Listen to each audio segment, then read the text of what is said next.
There's no one on the internet, but if they do come on, I want them to be able to see the verse. But there's no one there, so we're fine. It's good. It's good. Yeah. No one on the internet, no? Okay.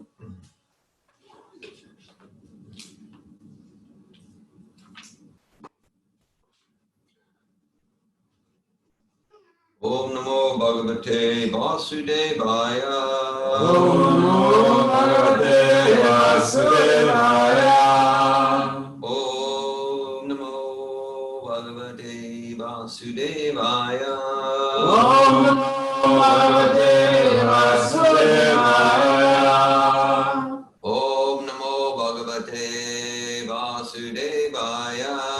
Om Namo Bhagavate Vasudevaya. Hare Krishna, it's June 13th, 2020. We're studying from Bhagavad Gita as it is, chapter 4, entitled Transcendental Knowledge, text 39. Text 39. I'll start with the Sanskrit words responsively. Shradhaval, Shradhaval, Labhate, Labhate, Jnanam, Jnanam, Tat, Tat, Hara, Hara, Samyatendriya, Samyatendriya, Jnanam, Jnanam, Labdhava, Labdhva, Param, Param, Shantim, Shantim, Achirana Digachati, Achirena Nigachati, Shradhavalabhate Jnanam, Shradhavalabhate Jnanam, Tatpara Samyatendriya, Tatpara Samyatendriya, Jnanam Labdhava Param Shanti, Jnanam Labdhva Param Shantim, Achirana Digachati, Achirena Nigachati, Shradhavalabhate Jnanam, Shradhavalabhate Jnanam, Tatpara Samyatendriya, Tatpara Samyatendriya, Jnanam Labdhva Param Shantim, Jnanam Labdhva Param Shantim, Achirana Digachati, Achirena Nigachati, Shradhavalabhate Jnanam, Shradhavalabhate Jnanam, Tatpara Samyatendriya, Tatpara Samyatendriya, Jnanam Labdhva Param Shantim, Jnanam Labdhva Param Shantim, Achirana Digachati, Achirena Nigachati, Shradhavalabhate Jnanam, Shradhavalabhate Jnanam, Tatpara Samyatendriya, Tatpara Samyatendriya, Jnanam Labdhva Param Shantim, Jnanam Labdhva Param Shantim, Achirena Nigachati, Achirana Digachati, Shradhavalabhate Jnanam, Shradhavalabhate Jnanam, Tatpara Samyatendriya, Tatpara Samyatendriya, Jnanam Labdhva Param Shantim, Jnanam Labdhva Param Shantim, Achirena Digachati, Achirana Digachati, Shradhavalabhate Jnanam, Shradhavalabhate Jnanam, Tatpara Samyatendriya, Tatpara Samyatendriya, Jnanam Labdhva Param Shantim, Jnanam Labdhva Param Shantim, Achirena Digachati, Achirena Digachati, Shradhavalabhate Jnanam, Shradhavalabhate Jnanam, Tatpara Samyatendriya, Tatpara Samyatendriya, Jnanam Labdhva Param Shantim, Jnanam Labdhva Param Shantim, Achirena Digachati, Achirena Digachati. Shradhavan, Shradhavan, a faithful man, faithful man, Labhate, Labhate, achieves, achieves, Jnanam, Jnanam, knowledge, knowledge, Tatpara, Tatpara, very much attached to it, very much attached to it, Samyata, Samyata, controlled, control, Indriya, Indriya, senses, senses, Jnanam, Jnanam, knowledge, knowledge, Labdava, Labdva, having achieved, having achieved, Param, Param, transcendental, transcendental, Shantim, Shantim, peace, peace, Achirena, Achirena, very soon, very soon, Adhigachati, Adhigachati, attains. attains. Translation: a faithful man who is absorbed in transcendental knowledge and who subdues his senses quickly attains the supreme spiritual peace. Purport by His Divine Grace A.C. Bhaktivedanta Swami Prabhupada. Such knowledge in Krishna consciousness can be achieved by a faithful person who believes firmly in Krishna. One is called a faithful man who thinks that simply by acting in Krishna consciousness, he can attain the highest perfection. This faith is attained by the discharge of devotional service and by chanting Hare Krishna, Krishna Krishna, Hare Hare, Hare Rama, Rama Rama, Hare Hare, which cleanses one's heart of all material dirt. Over and above this, one should control the senses. A person who is faithful to Krishna and who controls the senses can easily attain perfection in the knowledge of Krishna consciousness without delay.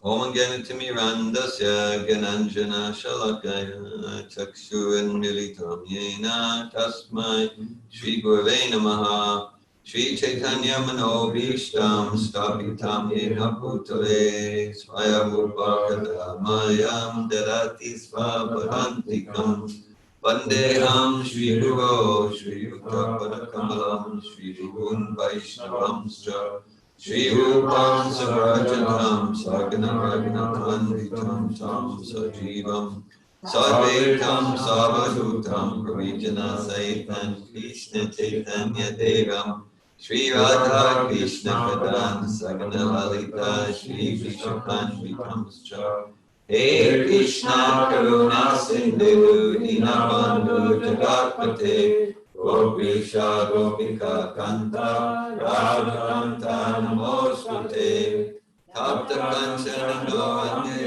Radhe Vrindavaneshwari Vishamanusute Devi Pranamami Haripriye Vansakalpatayubhyascha Kripa Sindhubhya Evacha Patitanam Pavanebhyo Vaishnavebhyo Namo Namaha Jai Shri Krishna Chaitanya Prabhu Nityananda Shri Advaita Gadadhara Shri Vasari Gaura Bhaktavinda Hare Krishna Krishna Krishna Hare Hare Hare Rama Rama Rama Hare Hare Nama Om Vishnu Padaya Krishna Prasthaya Bhutale Srimate Bhaktivedanta Swami Niti Namine Namaste Sarasvati Deve Gauravani Pracharine Nirvishesha Shunyavadi Paschatya Desha Tarine Shadhavala Bhate Gyanam Tatpara Samyatendriya Gyanam Labdva Param Santi Achiranadi Gachati. A faithful man who is absorbed in transcendental knowledge and who subdues his senses quickly attains the supreme spiritual peace. Okay, there it starts. It talks about Shraddha, or faith. And so faith in this transcendental knowledge, this transcendental process. So this faith, this is not blind faith. This is rational, reasonable faith. So everyone has faith. It's an important, just existential point. Everyone has faith, and our choice is where to put our faith.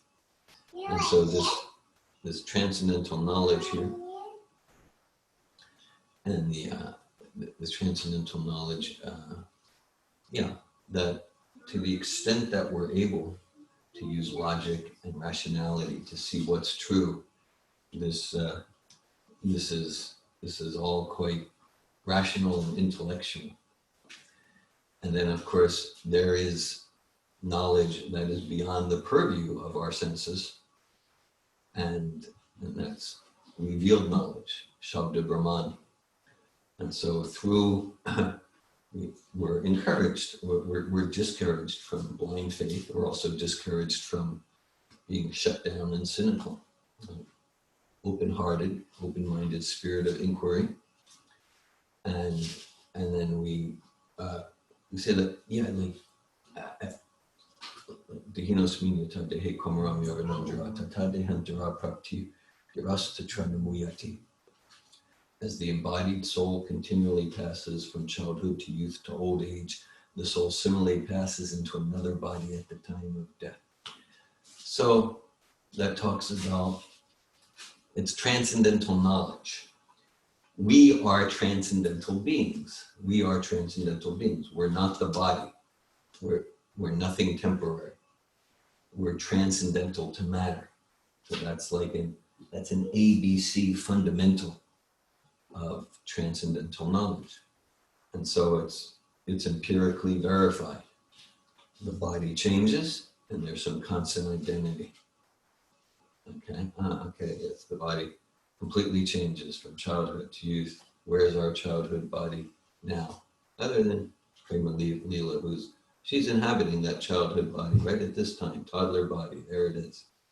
So we were all in a toddler body, and yes, where has it gone? Okay, so we say it grew. It didn't grow.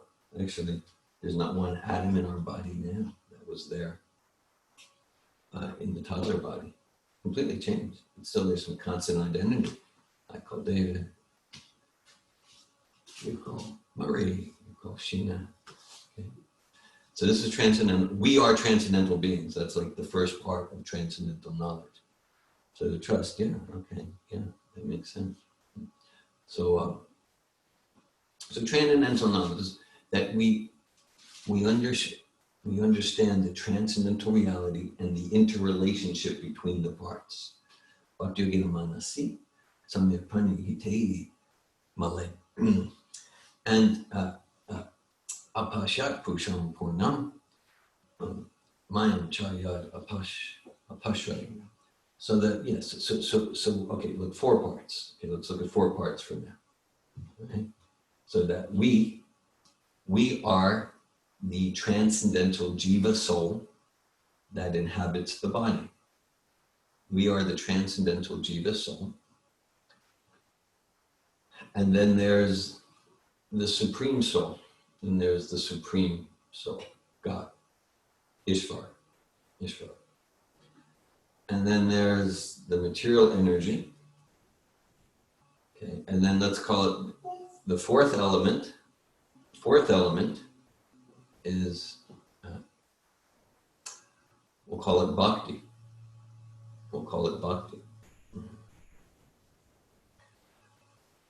So that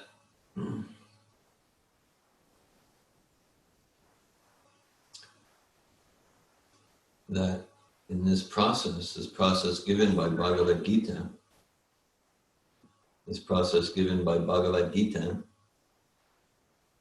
then we're not trying to be God.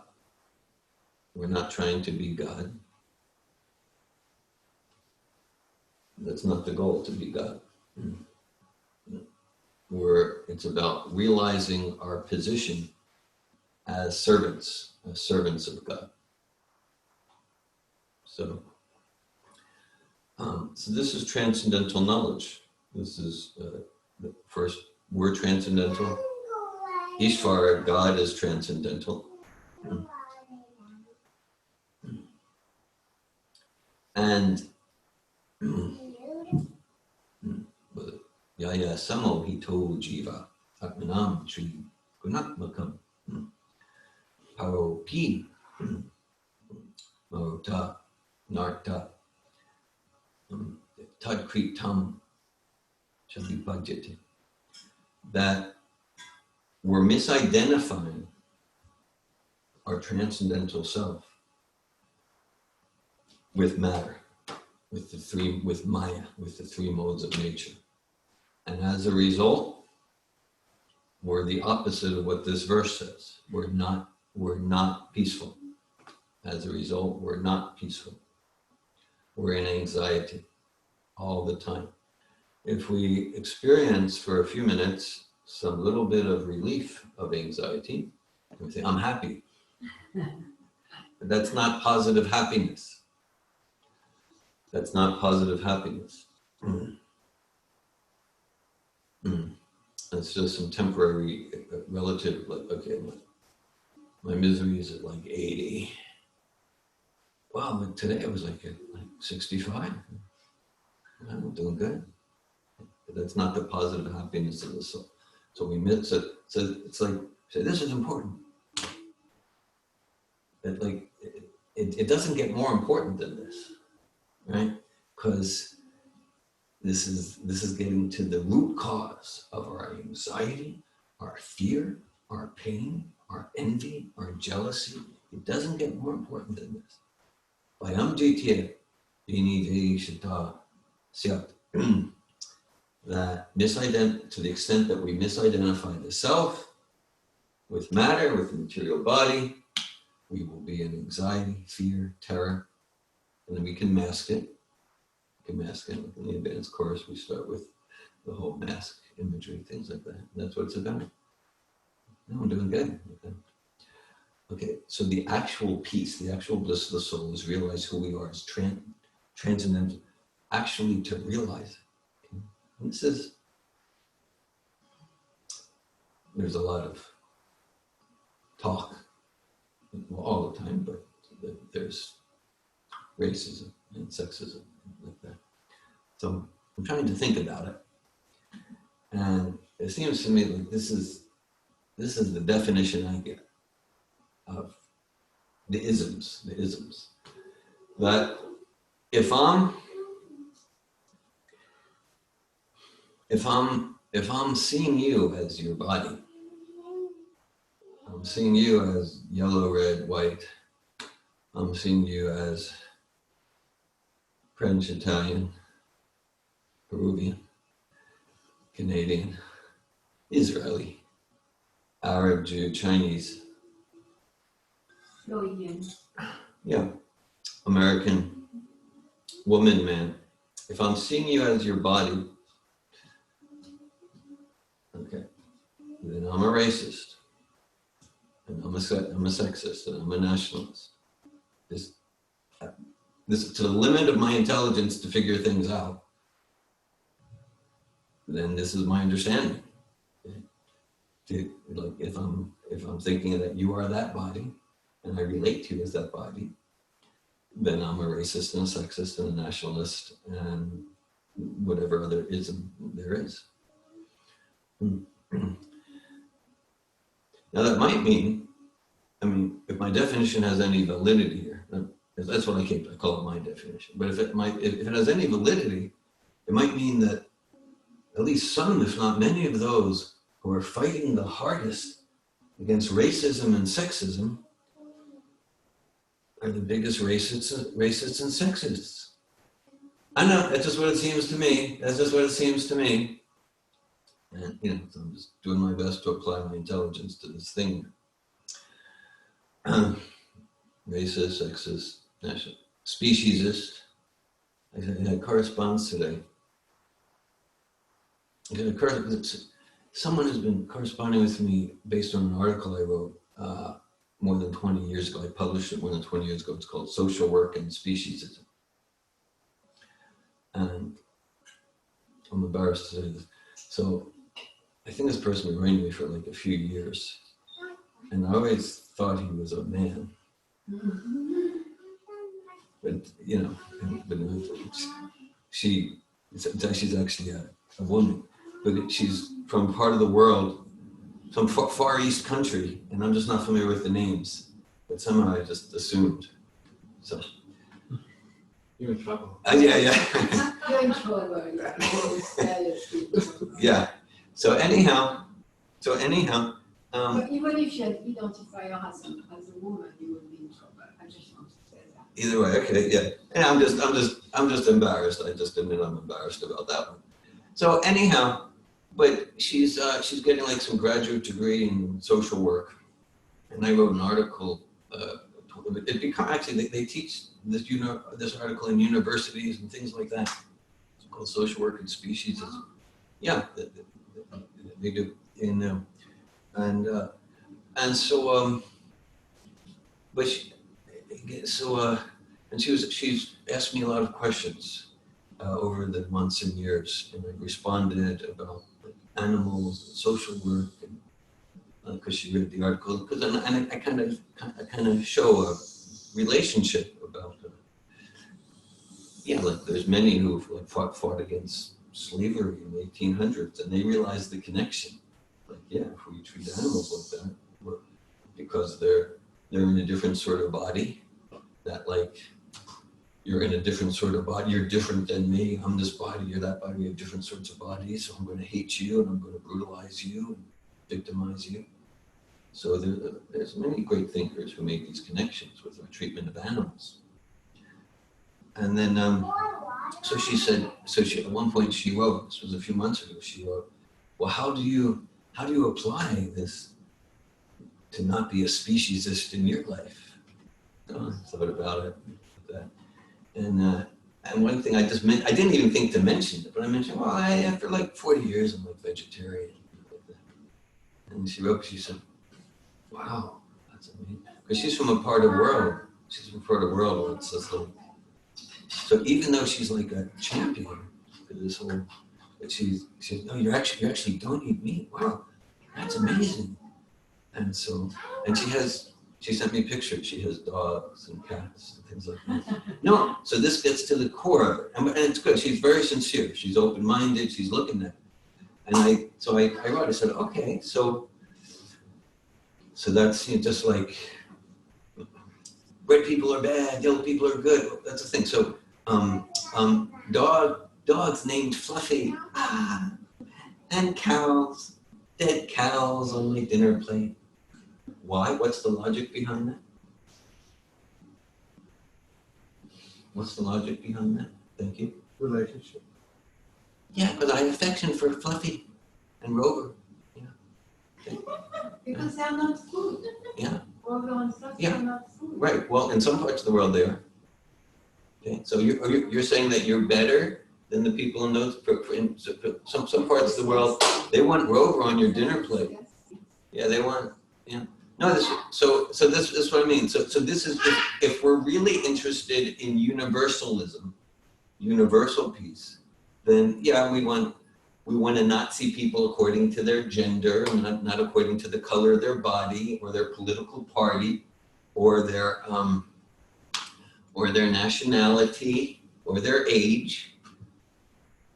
We want to see this is the spirit soul inside.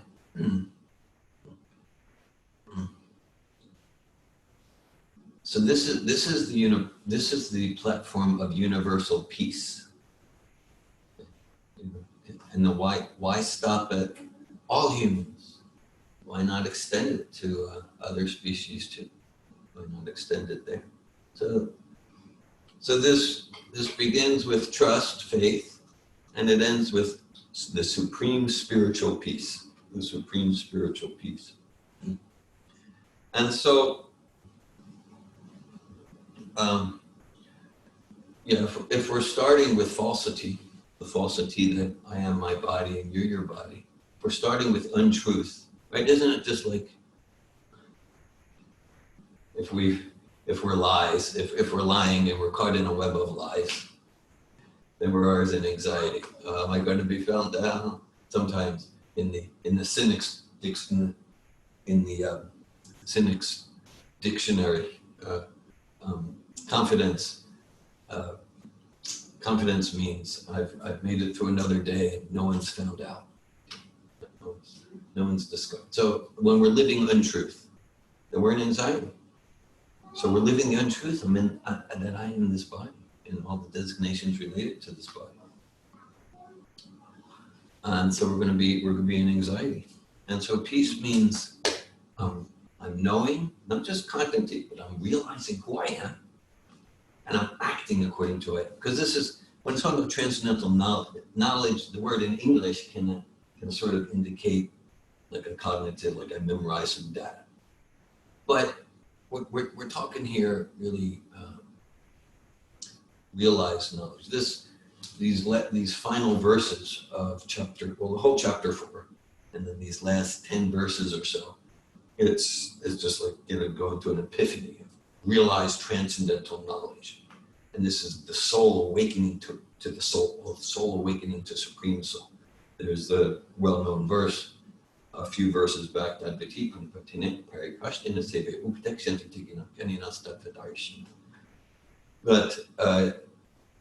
okay, for realized knowledge, approach someone who's real. Someone who's tatfadarshan, it means like they're realized in the truth.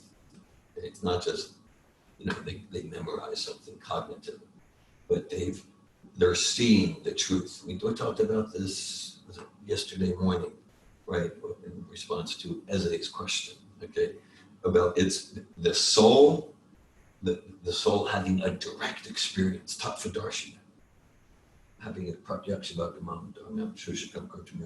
the soul having a direct experience of itself, and a direct experience of the self-realized knowledge coming from Aparosha, coming from a source that is beyond our senses. So, really, okay, and so Prabhupada's emphasizing, he's emphasizing two things here. He's emphasizing two things. One is chanting Hare Krishna, Hare Krishna, Hare Krishna, Krishna Krishna, Hare Hare, Hare Rama, Hare Rama, Rama Rama, Hare Hare. That we engage in this transcendental process, this transcendental sound vibration, and then, like, the transcendental mantra, it's self-revealing. The vibration itself is identical with the truth that it reveals, and that's true. It's true about every verse, every line here. Shradava labhate gyanam tatpara samyatendriya gyanam labdva param shantim atirena digachati. Okay. So the translation, it's revealing truth. The faithful man who has absorbed in transcendental knowledge and who subdues his senses quickly attains the supreme spiritual peace.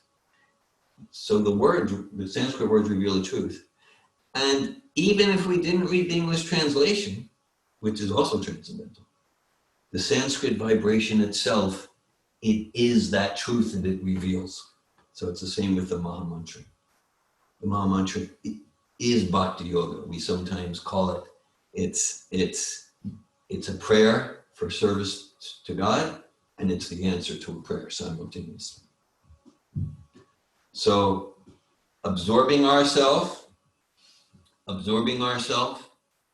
in transcendental vibration, transcendental service.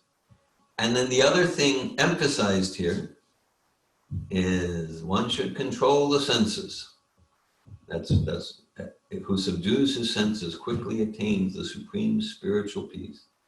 A person who is faithful to Krishna and who controls the senses can easily attain perfection in the knowledge of Krishna consciousness without delay. So it means that in that conditioned state where we're misidentifying the self with material body, then if we make our goal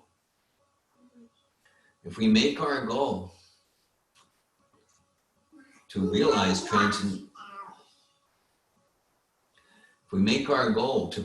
transcendental knowledge, then it means that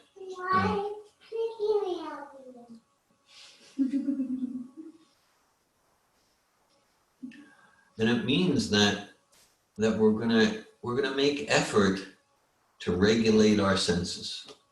We're gonna make effort to regulate our senses in this material conditioned state of consciousness. means our senses will be attracted, our mind and senses will be, you all know this, I don't need to say it. Our mind and senses will be attracted to indulge in ways that will further the illusion that I am this body, and then there's no peace. Then there's only anxiety. So, in the second chapter, Krishna describes the regulative principles of freedom. So we get, like, the Vedas are called Setu. Setu means bridge. It's just like, it's kind of the ocean of the material nescience.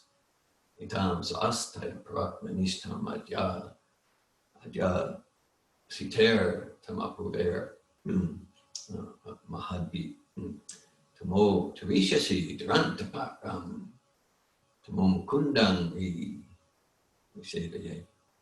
it's a Brahmin devotee prays. He doesn't pray, he declares, I'm going to cross over the ocean of material existence by taking shelter of the Lord, the super soul. This path is approved by all the previous acharyas who have fully taken shelter in Bhakti Yoga, in the devotional service of Sri Krishna. And so, so the Vedas are Setu.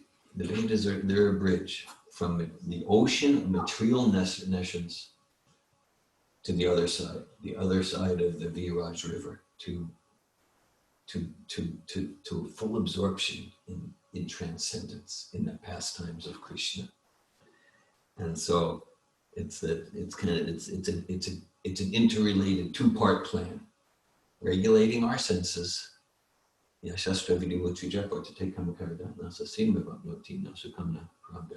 Regulating our senses according to guidance from realized souls, and engaging in chanting the names of God and the other limbs of devotional service. And then we move towards that supreme spiritual peace. What could be more important? What could be nicer? Shadhava labhate jnanam tatpara samyatendriya jnanam labdva param shantim achirena digachati. A faithful man who is absorbed in transcendental knowledge and who subdues his senses quickly attains the supreme spiritual peace. Hare Krishna. Thanks for listening. Thanks for your attention. I welcome at this time, if anyone would like to share any comments or realizations or ask any questions. Sina. This verse reminds me of a verse in the Bible where it talks about if we are at home in the body, we are away from the Lord. And prior to that, it talks about how God gave us the Spirit as a deposit of what's to come. And so it's interesting noticing the consistency.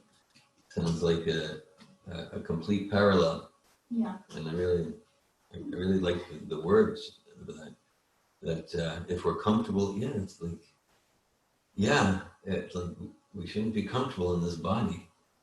And it ends the same, so we make it our goal to please Him, whether at home in the body or away from it. And I like that it says it like that, like we might be comfortable in the body, we might not, but setting that as our intention kind of makes things easier instead of like, I must not feel comfortable in my body. Like that seems more challenging than having that clear intent. The clear intent. Okay, whatever my degree of comfort or not, I'm going to serve God. Right. Beautiful. Thanks for sharing that. It makes an impact on me. Yeah.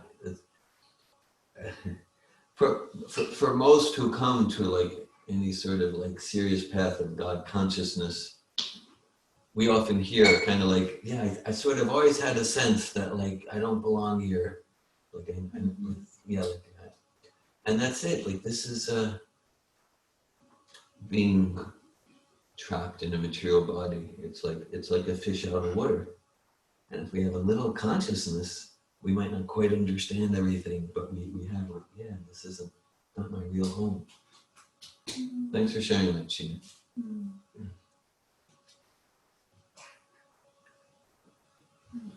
Brielle. Can you talk about integration between like spiritual and material? Because how do I say this? It seems like there's something healthy about like embracing the material, or like, for example, when I came to Savatov, I kind of let go of this like old spontaneous fun party Brielle from Miami. And I needed to do that to like get more wise and connect with my spiritual self.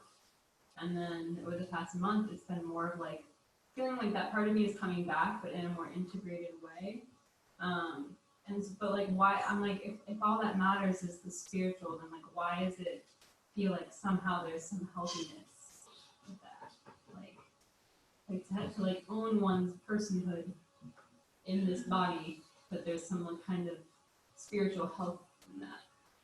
Well, in hearing your questions, I mean, I'm reminded of like the 3rd chapter of Bhagavad Gita, and Krishna, he expresses to Arjuna, he says to Arjuna, yeah, don't be a pretender. He asks the rhetorical question, what can repression accomplish? I mean, we can see ourselves in all these principles with Arjuna. So his idea is he'll be spiritual, he'll get off the battlefield and he'll go to the forest. But Krishna is like, come on, you're a warrior. Surrender to that. You're a warrior. Your nature is to fight. So so fight for the most worthy cause. But it's like artificial for you to go to the forest, meditate. That's just not you. So yeah, it's kind of like example often used. So like so if I'm driving a car, it's important to cultivate realization. I'm not the car, I'm the driver of the car. And the driver is what matters. If we hear there's a car crash, we don't immediately say, oh, is the car okay? Hope it's not total. No, we say, was anyone injured? Did anyone die? Because we know the driver is a lot more important than the car. At the same time, it's important to know the car. Am I driving a 4-door sedan? Am I driving a moped? Am I driving a Harley? Am I driving an 18-wheeler? Is this a car that gets 10 miles a gallon, 50 miles a gallon? Is this a hybrid? Is this a car that if I depress the gas pedal 1.5 inches, it just barely chugs along? So it's really important to know our car and to take care of it, And so the car is important, and at the same time, in the name of caring for the car, we don't want to get so absorbed in it that we forget that I'm the driver. And the real goal, we gave this example the other day, which I got from Prabhupada, naturally. That's like, maybe I did it in group coaching or something. But so let's say if my goal is to drive to Orlando, okay, but let's say on the way to Ocala, I get off at Micanopy and I go and sightseeing here, and then I get towards Ocala, and then I see, oh, there's some special deal on windshield wipers. No, I need to get it, and then I go and then another 10 miles, and I go, if you go to Tampa, they got these amazing hubcaps in Tampa. I'm going for it.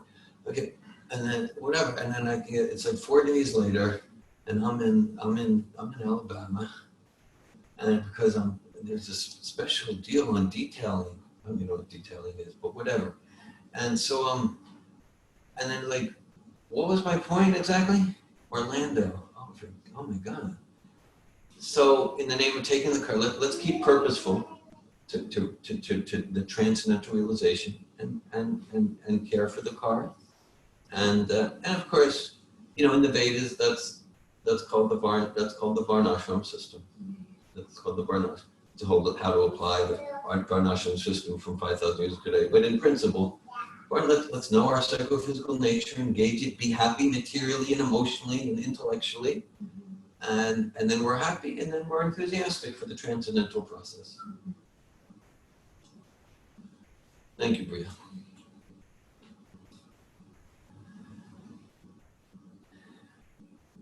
Tina. Were you joking when you were talking about how noticing differences makes you a racist or whatnot? No, noticing differences makes us intelligent. That's intelligence. So that's intelligence. But so it's one thing that I notice. Yeah, I notice there's some bodies here are taller, some are shorter, some are female, some are male, some are less than 5 years old, some are more than 5 years old. How old? and some are in bodies, you know, that were born in Israel or in France, South America, Canada. Okay. No. Noticing difference, that means we're perceptive in intelligence. We're perceptive and intelligent. Okay. And so, but now if I'm thinking that you are the body, then I'm a racist and a sexist. If I'm seeing that you're in a body that's white, female, you're in a body that's Middle Eastern, Uski, and male. Whiskey. And you're in some Floridian body. Yeah, no, that just means I'm perceptive. So you're talking about a self-imposed hierarchy or a socially imposed hierarchy, not the Yeah, I think you're going in the direction that I resonate with. Right. That okay. Just like if I'm thinking that you are Japanese because in this Toyota, you are blue because you're in this blue Dodge. Okay, then I'm not seeing the driver of the car. I'm not seeing the driver of the car. acknowledging the common. What's that? Acknowledging the common core.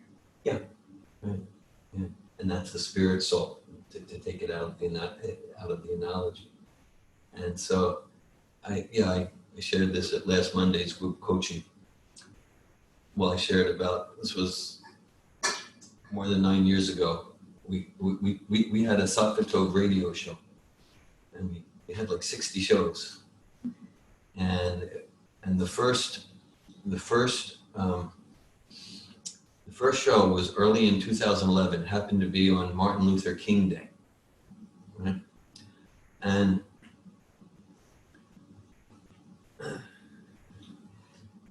happened to be on Martin Luther King Day. Just happened to be there. So I started the first show, and I said, okay, and I think this relates to your question, or it gives me a chance to explain perhaps more fully. So I started the show, I said, okay, so I'm here with my co-host Marie, and I said, all right, so because Martin Luther King, not that I know his teaching so well, but essentially for him it wasn't about, like he wasn't talking about affirmative action. His emphasis, as far as I know, was color blindness. Color blindness means like, again, go back to the metaphor. His thing wasn't like, you're in a big car, that means you're a better person. You're in a car from Europe, that means you're a worse. No, like, what's the quality of your character? So I started the show, I said, okay, so here I am with Marie Glishing. And I said, so Marie, even though you're French and I'm American, we can still get along in harmony and cooperation. And even though you're woman and I'm man, we can still live in peace and harmony. And so Marie looked very doubtful about the whole thing.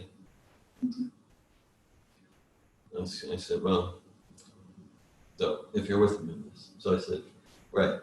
So no, even though even though you're French, I'm American, even though you're black and I'm, even though you're Arab and I'm Jew and you're Russian and I'm American and we can still get along in harmony. No, that will never, never, never work. That will always cause war. That will never work. With the identification. Exactly. Because we're starting with the wrong numbers. We're starting with it's just like if I think I'm this car, and I think I'm German because this car was made, it's a Volkswagen. I think I'm Japanese because it's a Toyota. We're starting with the wrong numbers. I'm not the car, I'm the driver of the car. So I'm an eternal spirit soul, you're an eternal spirit soul in a body called Israeli, French, woman, man, gay, straight, black, white. And we're none of that. Those are designations that apply to the car. We don't want to ignore that, but that's the car. That's the car. So, so that's the actual platform of peace and harmony. And like that. Seeing, because again, if we're starting with deception, if we're starting with lie, if we're starting with illusion of who I am and who you are, how is untruth going to be the basis of peace? It's not. So realizing I'm not the body, you're not the body, we're spirit, souls inside. We don't ignore the differences of bodies. We don't ignore the differences, but I want to know, who are you as a spirit soul? Who are you as an eternal entity? And I want to know, there's no judgment. No, there's judgment. Yes, there's judgment. And the judgment's not based on race or gender or economics or education or how fast someone can run or what's their status in society. No judgment according to that. There is judgment. Judgment based on like Martin Luther King said, judgment based on quality of character.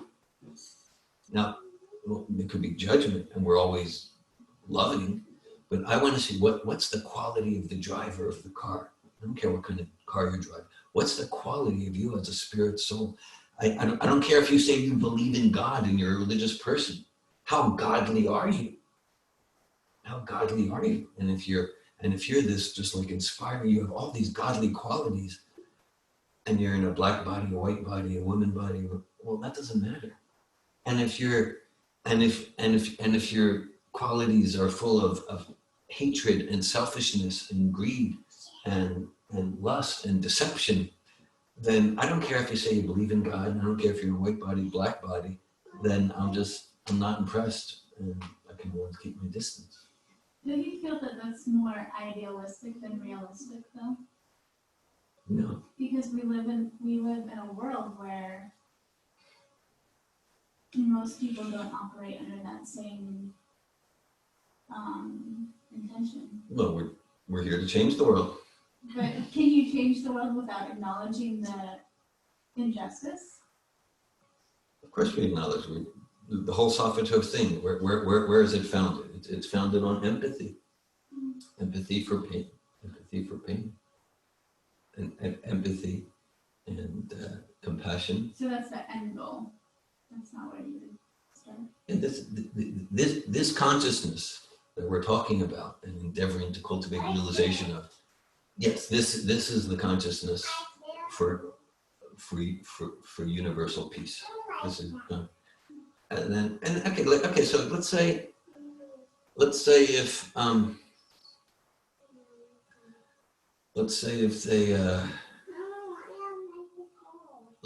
someone is in like a very gross consciousness and they actually commit an act of brutality because of that racist mentality.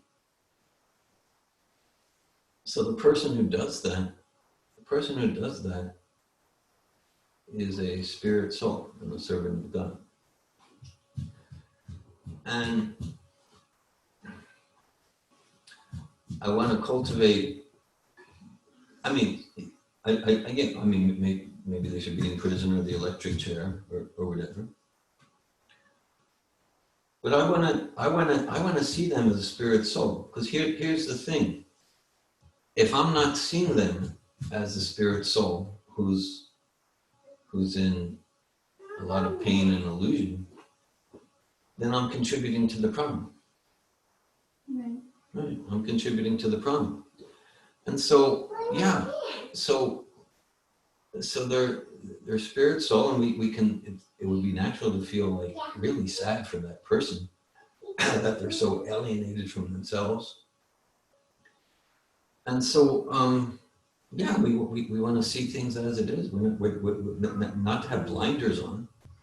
We see things as it is, and we want to cultivate and share realized transcendental knowledge that will transform consciousness so that everyone is so strong and clear in themselves and who they are in this transcendental knowledge. Everyone's so strong that they're not subject to be victimized.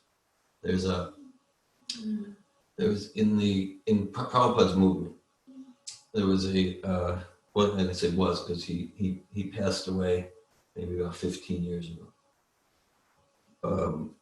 And is a disciple of Srila Prabhupada. He was in a black body from America. And he became a leader in the movement. His name is Bhakti Tirtha Swami. Several of you know him. I actually, in Detroit in 2002, I co-facilitated a leadership seminar with Bhakti Tirtha Swami. And he sent me drafts of his books to give comments on, and I give him heavy feedback, and he appreciated it. We had a relationship. Anyhow, so he writes, or he spoke, that at one point he came to Prabhupada. He came to Prabhupada, and he said to Prabhupada, in the organization is called ISKCON. In this organization, there's prejudice and racism.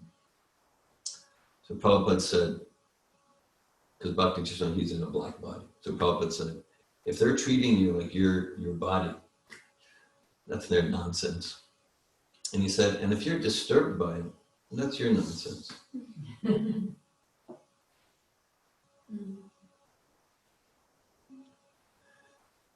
Yeah, Malani. I'm just thinking that to connect all the conversation together. Sure. Like Brielle's question, your response to Brielle, and then now the conversation about the soul, not the body.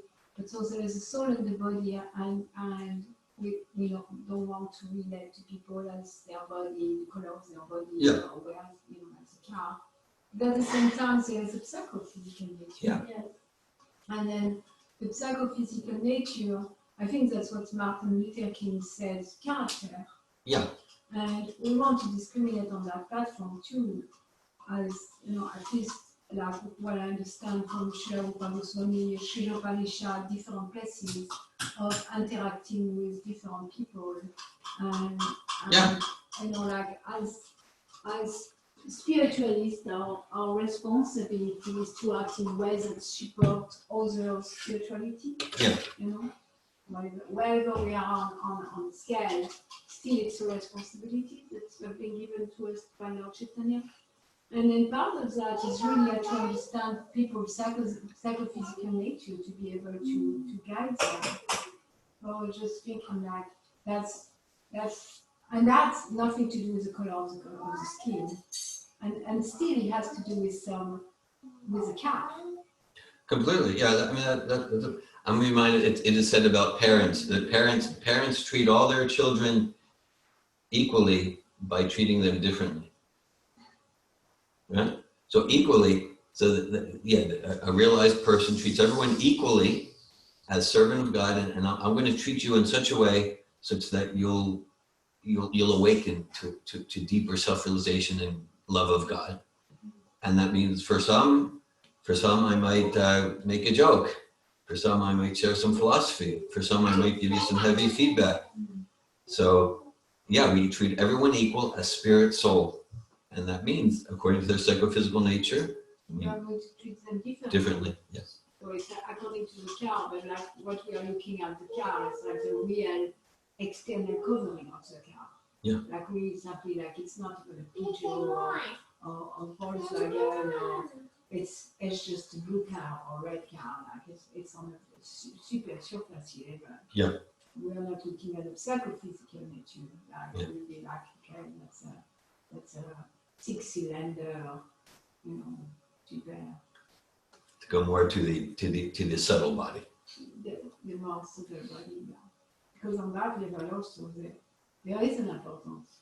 It's important to discriminate for ourselves and for others too. Yeah. That's intelligence. Yeah. It's intelligence. It's like the equality is we're treating everyone, whether in a dog body, cat body, human body, whatever, we're treating everyone to support them in their process of self-realization and God consciousness. And to do that, we need to be deeply empathic and make distinctions. Yeah. It's interesting because I was thinking about the smarter Brahmana, that the Varnashram system, the twisted one. Yeah. And how much it's based on the external. On the external. Of the body. The birth. And how twisted that is. Because it's racism too. Based on racism. Completely. Instead of being based on psychophysical nature of the person that has nothing to do with the external covering. Right. It's based on you were born into this family. It's not looked at. Yeah. So that's why the caste system is such a racist system. It's such a racist system. True. Yeah, and it's based on the external covering of the body. It's not based at all on psychophysical nature. Like the science of racism. The caste system. They put it into scientific divisions. Yes. Yeah, it's like like really scientifically philosophical.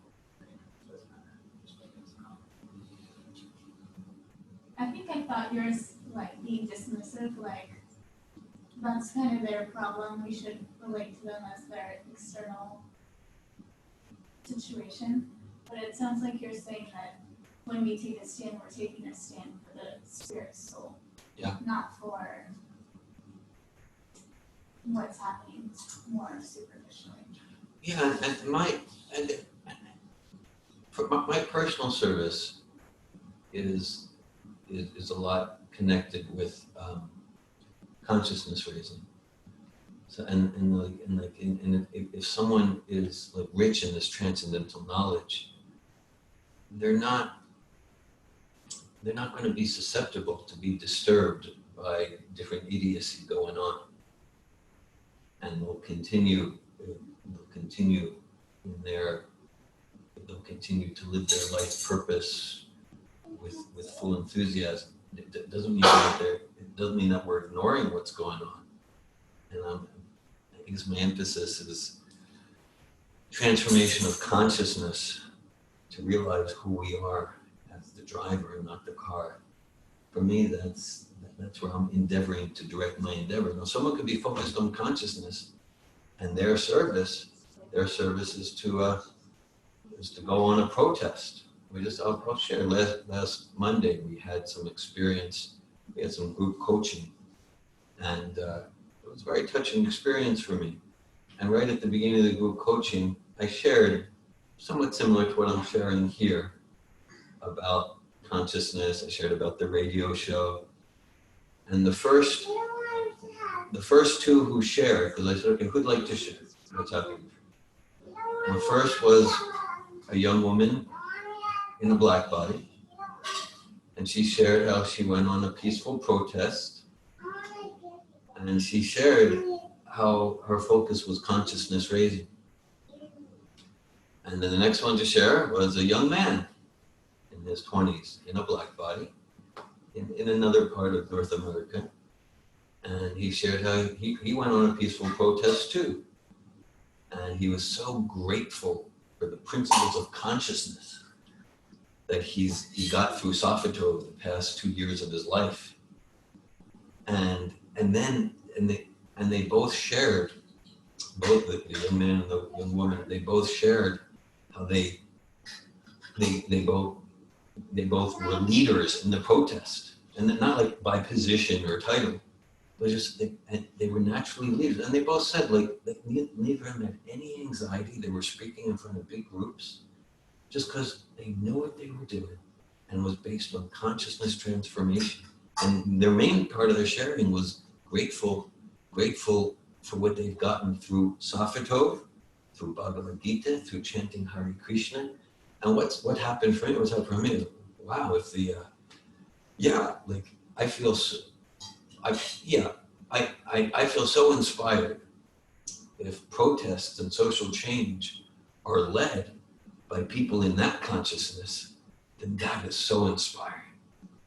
They know what they're doing, and they're not just focused on the extraneous and the superficial. They're going to the root of things, and they have the knowledge and realization to do it. So inspiring. It seems like there is so much potency that's infused in this activism work when we come to that platform of understanding who we are as spirit soul. Yeah. Because it's not entangling, and then like we're protected from getting so agitated. Yeah. We can see through the material offenses. Yeah. And then at the same time, it's like there's a reason that Salvatore Advanced Seminar exists, because if we were really like fully realized, then if somebody insults us on an emotional level, regardless of, like, separate from like racism or whatever, Yes. it's like then we wouldn't be affected by it. Yes. But like we are in these bodies, and so we are affected, and so there is this Salvatore Advanced Seminar, and so it's like at the same time there's still like Varnashram Dharma, like we have to meet people where they're at, and like really acknowledging racism and these things is helping to acknowledge people's pain and their trauma, which is what the dance course is all about. So it's like, but it's like that has to be done from the anchor of knowing that we're spirit souls, or else it's the same thing. Thanks for that. Yeah, or at least cultivating that realization. And that we emphasize this principle of radical personal responsibility. So like if there's this ignorance and violence in the world, and I don't want to turn away from that. At the same time, it can sometimes be relatively easy to point fingers, and I want to look at how am I contributing to the violence? How am I contributing to the ignorance?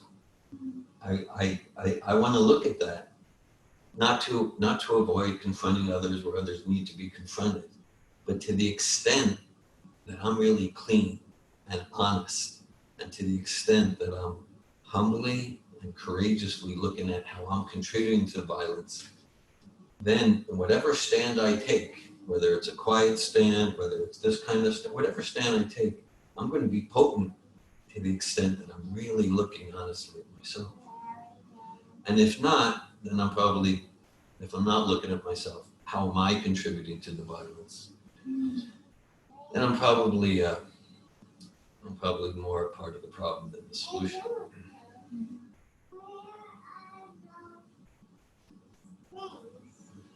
Yeah, I was thinking that about like all these, the Antifa, the Me Too movement, all these, it really seems like really they're just, most of it is just, they're just lost people just really like frantically crying out.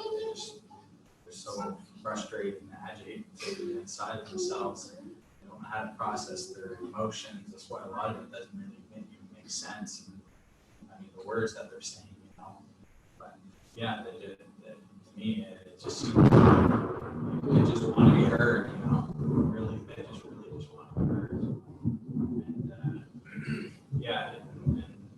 And I saw Tulsi Gabbard, she went down there protesting in South America, I can't remember where, and she just showed the mood of people. They were just, it was amazing. They were just like a big family.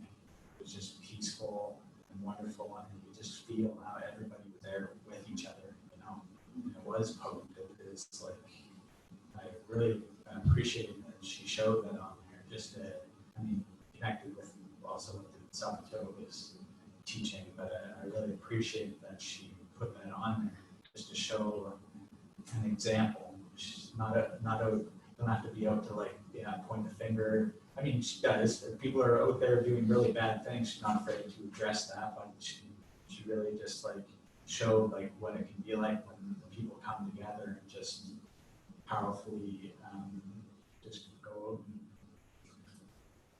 and want to heal the world. Yeah, it's really nice. and to express it.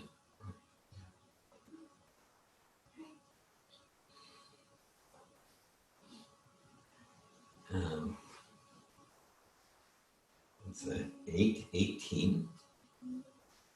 I think we can bring our experience to a close here. Okay. Bhagavad Gita ki jai. Srila Prabhupada ki jai.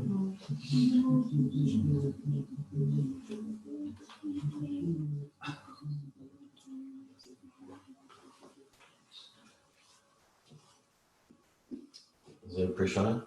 Yeah. Let's see how he wants to push it. Yeah, it'd be nice to do kirtan for these people or something. For the protesters. Yeah. Yeah. I imagine that at some point, probably there will be like spontaneous harinams. Oh. Thank you, Hare Krishna. Haribol, Hare Krishna. Thank you.